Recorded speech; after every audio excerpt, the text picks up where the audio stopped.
Perkenalkan, saya Lia Rahmanisa akan menjelaskan tentang cellular digestion. Animalia yang menggunakan mekanisme cellular digestion adalah porifera. Mekanisme ini terjadi melalui proses filter feeding. Awalnya, air dan partikel makanan akan masuk dalam tubuh spons melalui ostia atau pori-pori kecil yang dikontrol oleh sel porosit. Pada rongga tubuh spons terdapat sel khusus yaitu koanosit yang memiliki flagela untuk menciptakan arus air. Arus air ini akan membawa partikel makanan dan ditangkap oleh kolar yaitu struktur berupa kerah pada koanosit. Kemudian partikel makanan akan dicerna dengan mekanisme fagositosis. Partikel makanan yang tertangkap akan dibungkus membentuk fagosom dan dicerna dengan bantuan enzim yang dilepaskan oleh lisosom. Nutrisi yang dihasilkan dari pencernaan partikel makanan ini akan didistribusikan oleh sel amoebosit karena dapat bergerak dalam mesohil. Perkenalkan, nama saya Nathan Miracle Segian, akan membawakan proses mekanisme pencernaan gastrovascular cavity dari film Cnidaria, contohnya Hydra. Gastrovascular cavity merujuk pada ruangan yang jadinya mekanisme pencernaan. Pada gastrovascular cavity hanya mempunyai satu ruang untuk masuk makanan dan ekskresinya. Di sini Hydra telah mendapatkan Daphnia dan tentakelnya. Daphnia ini akan diteruskan ke gastrovascular cavity melalui mulut.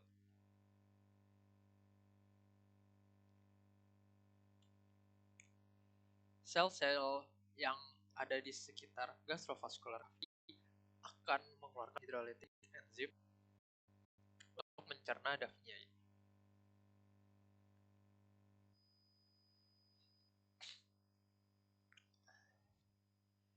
Daphnia sudah tercerna dan kita mendapatkan partikel makanan yang akan diteruskan ke sel-sel di sekitar Hydra. Sel-sel ini akan melakukan intracellular digestion dan makanan yang tidak dapat tercerna akan keluar lagi lewat tubuh yang sama, yaitu mulut. Pertanyaan akan didistribusikan dengan flagella maupun difusi sederhana melewati sel-sel. Kita lihat di sini food particles telah masuk ke sel-sel di sekitar gastrovascular cavity dan akan dicerna menggunakan lysosom seperti yang kita bahas di cellular digestion. Sistem pencernaan makanan pada ayam dimulai dari masuknya makanan melalui mulut. Pada ayam, bentuk mulut ini berupa paru yang ringan, di mana bagian atas paru dilapisi oleh keratin yang keras dan dilengkapi oleh lidah yang memiliki lateral bulbs atau duri lateral yang berfungsi untuk mendorong makanan ke belakang. Lalu, pada bagian atas langit-langit rongga mulut terdapat kelenjar ludah yang berfungsi menghasilkan lendir untuk melumasi makanan sehingga makanan mudah melewati rongga mulut sampai ke esofagus. Pada bagian belakang lidah terdapat gundukan laring berupa celah sempit di atas glotis yang berfungsi untuk membantu mendorong makanan ke belakang.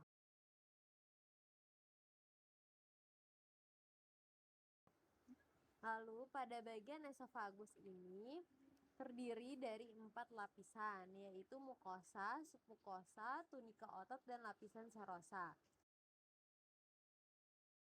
Nah, pada esofagus juga terdiri dari 2 bagian, yaitu cervical yang dekat dengan paru dan toraks yang dekat dengan crop. Nah, pada toraks ini dilengkapi oleh banyak kelenjar mukosa. Caranya makanan bergerak dari mulut ke esofagus dengan cara lidah pada rongga mulut itu bergerak ke belakang, namun pada bagian esofagus itu maju bergerak ke depan mendekati paru sehingga makanan terdorong dan cepat masuk ke esofagus. Lalu dari esofagus untuk menuju lambung itu membutuhkan rangsangan dari saraf plexus myentericus, di mana ketika saraf itu sudah merangsang, baru otot-ototnya bekerja dan bergerak untuk mendorong makanan ke lambung. Perkenalkan, nama saya Ibrahim Khalifah Hafika. Dalam sistem pencernaan ayam, tembolok atau crop adalah perpanjangan dari esofagus. Kantong berdinding tipis di dasar bagian toraks esofagus. Dinding dan lapisan tembolok terdiri dari 4 lapisan yang sama dengan esofagus, yaitu ada mukosal, submukosal, muscle tunica, dan serosal. Fungsi utama tembolok adalah menahan makanan dalam penyimpanan hingga dapat melepaskan ke lambung atau proventriculus. Tembolok terisi hanya setelah proventriculus penuh. Makanan dapat tetap berada di tembolok hingga 12 jam dan dipindahkan melalui gerakan peristaltik. Tidak ada pencernaan yang sebenarnya terjadi di tembolok ini karena tidak ada bahan kimia pencernaan yang disekresikan. Namun, pelunakan dan pembekakan pakan akan terjadi selama waktu penyimpanan. Hal ini dapat menyebabkan kondisi yang disebut asam tembolok, di mana isi tembolok berfermentasi dan terjadinya infeksi ragi bakteri. Selanjutnya masuk ke proventriculus. Setelah makanan meninggalkan tembolok melalui gerakan peristaltik, makanan bergerak ke proventriculus yang juga dikenal sebagai lambung sejati. Dinding proventriculus tebal dan terdiri dari 5 lapisan, yaitu ada lapisan otot tunik yang terdiri dari 3 lapisan individu, lapisan tebal jaringan kelenjar, dan lapisan membran mukosa bagian dalam. Jaringan kelenjar menghasilkan sekresi yang memulai proses pencernaan. Sekresi ini termasuk asam klorida yang menurunkan pH sistem pencernaan dan campuran makanan, enzim pepsin yang membantu memecah protein, dan hormon gastrin yang merangsang produksi jus lambung dan pankreas. Asam dan enzim pencernaan di proventriculus memecah makanan lebih signifikan daripada enzim yang disekresikan oleh kelenjar ludah. Tetapi pada titik ini makanan belum digiling, hanya dilunakkan sebelum dipindahkan ke ampela. Perkenalkan, nama saya Jennifer Ong. Ampela atau ventriculus merupakan organ pencernaan yang berotot. Ini merupakan tempat terjadinya penggilingan makanan yang telah melalui proventriculus di tahap sebelumnya. Ampela adalah organ berbentuk bundar dan tersusun atas 2 lobus. Permukaan ampela dilapisi oleh lapisan mengkilap berupa jaringan urat yang cenderung lebih tebal di bagian tengah dan lebih tipis di bagian tepi. Pada bagian luar dari lapisan terdapat massa otot merah yang sangat kuat dan permukaan bagian dalamnya dilapisi dengan jaringan tanduk tebal berwarna krem. Bagian yang berwarna krem ini berperan sebagai gigi burung karena terbuat dari bahan keratin yang kuat. Bagian ini disebut koilin yang mampu menahan kerusakan dari asam klorida dan pepsin yang berasal dari proventriculus serta dapat melindungi dari gerakan menggiling makanan dari otot. Meskipun ampela tersusun dari otot-otot yang kuat, tetap saja tidak dapat menghancurkan semua benda yang dimakan burung secara mandiri, seperti pasir dan batu-batu kecil yang ikut masuk saat burung mematuk makan. Bahan mineral ini dapat terakumulasi dalam ampela dengan bantuan partikel-partikelnya, sehingga dapat membantu menghaluskan biji-bijian agar dapat dilanjutkan ke usus halus.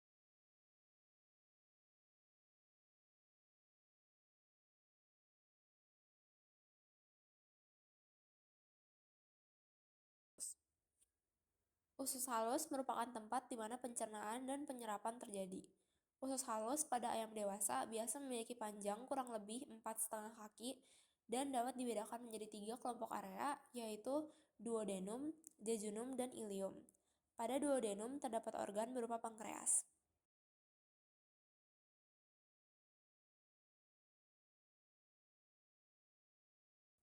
Setelah makanan selesai diolah dari ampela dan masuk ke dalam duodenum, akan adanya aktivasi hormon-hormon yang akan memberi sinyal kepada pankreas untuk melepaskan enzim pencernaan dan bikarbonat. Pankreas menghasilkan enzim tripsin dan kimotripsin untuk mencerna protein, enzim amilase untuk memecah karbohidrat, dan lipase untuk memecah lemak. Selain dari itu, juga terdapat hormon insulin dan glukagon untuk menjaga kadar gula darah.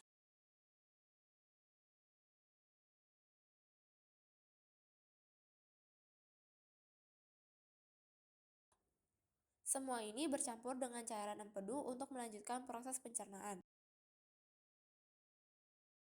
Campuran makanan yang telah digiling akan disebut sebagai chyme dan akan terus bergerak melalui jejunum dan ileum, di mana sebagian besar nutrisi akan lanjut untuk diserap. Di dalam usus halus, terdapat villi dalam bentuk tonjolan-tonjolan melapisi dinding bagian dalam. Nutrisi yang akan diserap seperti glukosa, kalsium, dan vitamin B12 akan diserap dengan bantuan villi. Melainkan sisa produk pencernaan yang tidak dapat diserap akan dikeluarkan dari tubuh.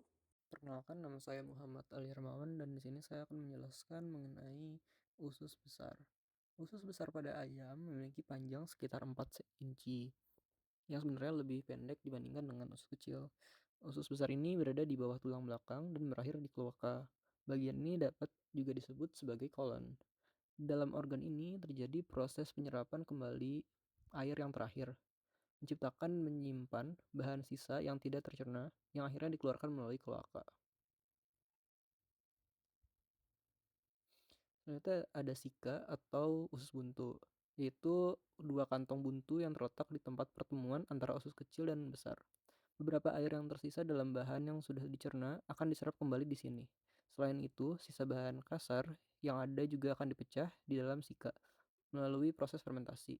Selama proses fermentasi ini, bakteri dalam sika menghasilkan beberapa asam lemak, serta 8 vitamin B, seperti tiamin, riboflavin, niacin, asam pantothenat, piridoksin, biotin, asam folat, dan vitamin B12. Namun, karena sika terletak begitu dekat dengan ujung saluran pencernaan, hanya sedikit dari nutrisi yang dihasilkan yang dapat diserap dan tersedia bagi ayam. Selanjutnya ada kloaka.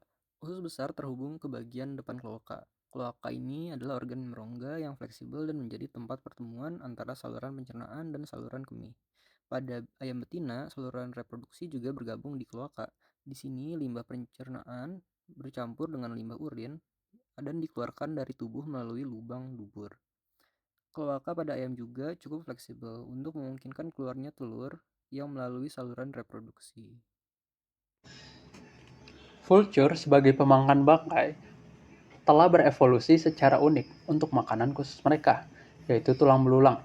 Sistem pencernaan mereka berbeda dengan burung lain, terutama pada lambung mereka yang sangat asam. Lambung yang asam ini akan mencerna tulang belulang dengan cepat dibandingkan burung yang lain. Vulture bisa mencapai pH 1 pada keasaman lambung mereka. Dan pada bearded vulture, mereka tidak memiliki crop untuk menyimpan makanannya dibandingkan burung-burung yang lain. Mereka menyimpan makanannya di esofagus yang elastis. Mereka tidak memiliki crop dikarenakan tulang yang mereka makan sangat besar. Hal yang uniknya lagi, burung vulture dapat mengeluarkan asam lambungnya sebagai mekanisme pertahanan.